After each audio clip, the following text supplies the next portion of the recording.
News first ಎಜುಕೇಷನ್ಗೆ ಸ್ವಾಗತ. ನಾನು ಚಂದ್ರಮೋಹನ್. ಭಾರತದಲ್ಲಿ ಒಂದು ಕಡೆ ಆರ್ಥಿಕತೆಯ ಚೇತರಿಕೆಯಿಂದ ಉದ್ಯೋಗ ಸೃಷ್ಟಿಯಾಗ್ತಾ ಇದೆ ಅಂತ ಕೇಂದ್ರ ಸರ್ಕಾರ ಹೇಳ್ತಾ ಇದೆ.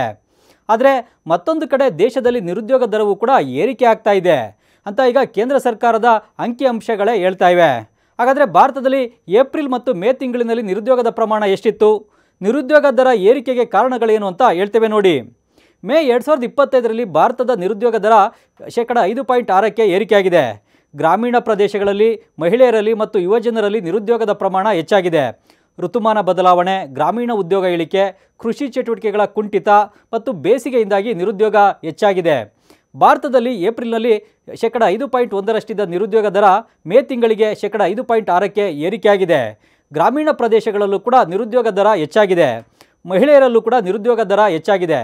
ಸಾಂಖ್ಯಿಕ ಮತ್ತು ಕಾರ್ಯಕ್ರಮ ಅನುಷ್ಠಾನ ಸಚಿವಾಲಯ ಬಿಡುಗಡೆ ಮಾಡಿರುವ ಮಾಸಿಕ ಆವರ್ತಕ ಕಾರ್ಮಿಕ ಬಲ ಸಮೀಕ್ಷೆ ವರದಿಯ ಪ್ರಕಾರ ಋತುಮಾನ ಬದಲಾವಣೆ, ಗ್ರಾಮೀಣ ಉದ್ಯೋಗ ಇಳಿಕೆ, ಕೃಷಿ ಚಟುವಟಿಕೆಗಳ ಕುಂಠಿತ ಮತ್ತು ಬೇಸಿಗೆಯಿಂದಾಗಿ ದೇಶದಲ್ಲಿ ನಿರುದ್ಯೋಗದ ದರ ಹೆಚ್ಚಾಗ್ತಾ ಇದೆ ಅಂತ ತಿಳಿದು ಬಂದಿದೆ. ಇನ್ನು ದೇಶದ ಯುವಜನರಲ್ಲಿ ನಿರುದ್ಯೋಗ ಪ್ರಮಾಣ ಏರಿಕೆಯಾಗಿದೆ. 15ರಿಂದ 29 ವರ್ಷದವರಲ್ಲಿ ನಿರುದ್ಯೋಗ ಮೇ ತಿಂಗಳಿನಲ್ಲಿ 15%ಕ್ಕೆ ಏರಿಕೆಯಾಗಿದೆ. ಏಪ್ರಿಲ್ನಲ್ಲಿ ಇದೇ ನಿರುದ್ಯೋಗ ದರ 13.8ರಷ್ಟಿತ್ತು. ಇನ್ನು ಯುವತಿಯರಲ್ಲಿ ಮೇ ತಿಂಗಳಿನಲ್ಲಿ ನಿರುದ್ಯೋಗ ದರ 16.3ಕ್ಕೆ ಏರಿಕೆಯಾಗಿದೆ. ಏಪ್ರಿಲ್ ತಿಂಗಳಿನಲ್ಲಿ ಯುವತಿಯರಲ್ಲಿ ನಿರುದ್ಯೋಗ ದರ 14.4ರಷ್ಟಿತ್ತು. ಯುವಕರಲ್ಲಿ ನಿರುದ್ಯೋಗ ಪ್ರಮಾಣ ಮೇ ತಿಂಗಳಿನಲ್ಲಿ 14.5ಕ್ಕೆ ಏರಿಕೆಯಾಗಿದೆ. ಏಪ್ರಿಲ್ ತಿಂಗಳಲ್ಲಿ 13.6ರಷ್ಟಿತ್ತು. ಇನ್ನು ರಾಷ್ಟ್ರೀಯ ಮಹಿಳಾ ನಿರುದ್ಯೋಗ ಪ್ರಮಾಣ 5.8ಕ್ಕೆ ಏರಿಕೆಯಾಗಿದೆ. ಪುರುಷರ ನಿರುದ್ಯೋಗ ಪ್ರಮಾಣ 5.6ರಷ್ಟಿದ್ದು, ಅದಕ್ಕಿಂತ ಮಹಿಳೆಯರಲ್ಲಿ ನಿರುದ್ಯೋಗ ಪ್ರಮಾಣ ಹೆಚ್ಚಾಗಿರೋದು ಈ ಅಂಕಿಅಂಶಗಳಿಂದ ತಿಳಿದು ಬರ್ತಾ ಇದೆ. ಇನ್ನು ಗ್ರಾಮೀಣ ಮಹಿಳೆಯರ ಕಾರ್ಮಿಕರ ಜನಸಂಖ್ಯೆ ಅನುಪಾತವು ಕೂಡ 35.2ರಷ್ಟಿದೆ. ಏಪ್ರಿಲ್ನಲ್ಲಿ 36.8ರಷ್ಟಿತ್ತು. ನಗರ ಮಹಿಳೆಯರ ಕಾರ್ಮಿಕ ಜನಸಂಖ್ಯೆ ಅನುಪಾತ ಮೇ ತಿಂಗಳಿನಲ್ಲಿ 23ರಷ್ಟಿದೆ. ಏಪ್ರಿಲ್ ತಿಂಗಳಿನಲ್ಲಿ 23.5ರಷ್ಟಿತ್ತು. ಮಹಿಳಾ ಕಾರ್ಮಿಕರು ಕೆಲಸದಲ್ಲಿ ತೊಡಗಿಸಿಕೊಳ್ಳುವಿಕೆ ಅಂದರೆ LFPR ಇಳಿಕೆಯಾಗಿದೆ. ಗ್ರಾಮೀಣ ಪ್ರದೇಶದಲ್ಲಿ 38.2ರಿಂದ 36.9ಕ್ಕೆ ಇಳಿಕೆಯಾಗಿದೆ. ನಗರ ಪ್ರದೇಶದಲ್ಲಿ 25.7ರಿಂದ 25.3ಕ್ಕೆ ಇಳಿಕೆಯಾಗಿದೆ. ಗ್ರಾಮೀಣ ಭಾರತಕ್ಕೆ ನಿರುದ್ಯೋಗದಿಂದ ಹೆಚ್ಚಿನ ಪೆಟ್ಟು ಬೀಳ್ತಾ ಇದೆ.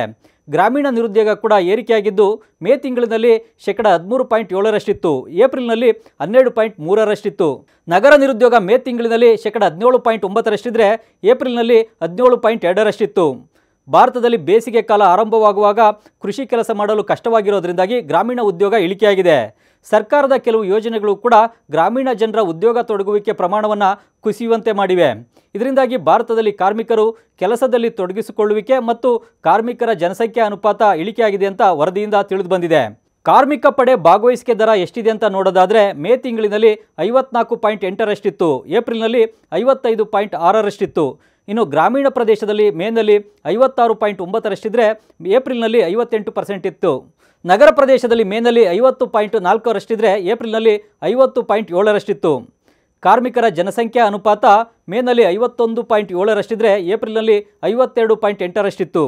ಜನವರಿ 2025ರಿಂದ ಜಾರಿಯಾಗಿರುವ ಮಾಸಿಕ PLFS ವ್ಯವಸ್ಥೆಯಡಿ ಮೇ 2025ರಲ್ಲಿ 7,511 ಮಾದರಿ ಘಟಕಗಳಿಂದ ಮಾಹಿತಿಯನ್ನು ಸಂಗ್ರಹಿಸಲಾಗಿದೆ. ಒಟ್ಟು 89,372 ಕುಟುಂಬಗಳು ಈ ಸಮೀಕ್ಷೆಯಲ್ಲಿ ಭಾಗಿಯಾಗಿವೆ. ಗ್ರಾಮೀಣ ಪ್ರದೇಶದ 49,000 ಜೊತೆಗೆ ನಗರ ಪ್ರದೇಶದ 40,000 ಕುಟುಂಬಗಳು ಸಮೀಕ್ಷೆಯಲ್ಲಿ ಭಾಗಿಯಾಗಿವೆ.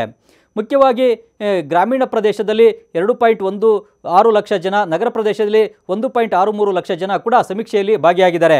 ಈ ಮಾಸಿಕ ಅಂಕಿಅಂಶಗಳು ಋತುಮಾನ ಬದಲಾವಣೆ, ಶಿಕ್ಷಣಕ್ಕೆ ಸಂಬಂಧಿಸಿದ ಬದಲಾವಣೆಗಳಿಂದ ಏರಿಳಿತವಾಗಬಹುದು. ಹಾಗಾಗಿ ಇವುಗಳನ್ನು ದೀರ್ಘಕಾಲೀನ ನಿರುದ್ಯೋಗ ಪ್ರವೃತ್ತಿಯ ಅಂತಿಮ ಸೂಚಕಗಳೆಂದು ಪರಿಗಣಿಸಲಿಕ್ಕೆ ಆಗೋದಿಲ್ಲ ಅಂತ ಕೇಂದ್ರ ಸರ್ಕಾರದ ಅಂಕಿಅಂಶ ಮತ್ತು ಸಾಂಖ್ಯಿಕ ಸಚಿವಾಲಯ ಕೂಡ ಸ್ಪಷ್ಟಪಡಿಸಿದೆ. ಇದು ಇವತ್ತಿನ ವಿಶೇಷ. ಕ್ಷಣ ಕ್ಷಣದ ಸುದ್ದಿಗಾಗಿ ನೋಡ್ತಾ ಇರಿ ನ್ಯೂಸ್ ಫಸ್ಟ್, ನಿರ್ಭೀತಿಯಿಂದ ನಿಮ್ಮ ಪರವಾಗಿ.